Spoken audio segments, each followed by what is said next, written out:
సామాన్యంగా అండి మనం ఏదైనా దేవతకు అది వినాయకుడు కానివ్వండి, లేకపోతే శివుడు కానీ, శ్రీ లక్ష్మీనారాయణులు కానీ, లేకపోతే సుబ్రహ్మణ్యేశ్వర స్వామి కానీ, శ్రీ వల్లీ దేవసేన సమేత షణ్ముఖ సుబ్రహ్మణ్యేశ్వర స్వామి కానీ ఏ పూజ చేసినా ఆఖరిని మనం నీళ్లు అక్షంతులు వదిలిపెట్టేస్తాం.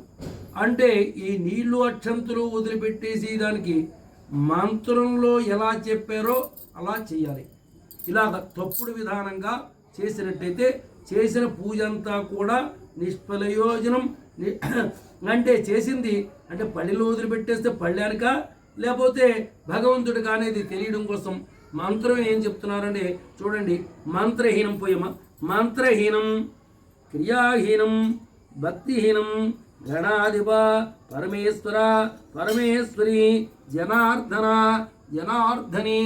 అంటే ఈ మంత్రం వల్ల కానీ క్రియ వల్ల కానీ లోపం ఉన్నట్టయితే ఆ లోపాన్నంతా కూడా మంత్రహీనం క్రియాహీనం భక్తిహీనం గణాధిప యత్పూజితం మయాదేవ, నేను చేసిన పూజ అంతా కూడా మయాదేవ దేవుడి కోసం చేశాను. యత్పూజితం మయాదేవ పరిపూర్ణం తదస్తే, పూర్తిగా చేశాను అని భావించు.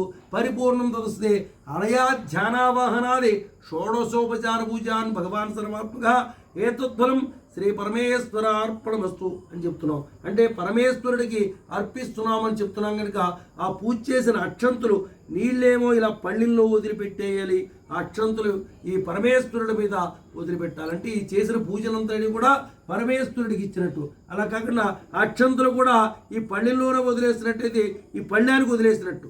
ఈ పూజ ఫలితం అంతా కూడా పళ్ళానికి వదిలేస్తున్నామా మనం పరమేశ్వరుడికి ఇస్తున్నామా అంటే పరమేశ్వరుడికి ఇచ్చినట్టయితే మనకి మళ్ళీ ఆయన యొక్క అనుగ్రహం కలుగుతుంది, సంపూర్ణ అనుగ్రహం కలుగుతుంది. పళ్ళానికి ఇస్తే పళ్ళెం ద్వారాగా అనుగ్రహం కలుగుతుంది. పళ్ళెం వల్ల వచ్చే అనుగ్రహం ఏముండదు, పరమేశ్వరుడి నుంచి అనుగ్రహం కోరుతున్నాం కనుక ఈ పూజనంతటి కూడా పరమేశ్వర అర్పణమస్తు అని చెప్తున్నాం.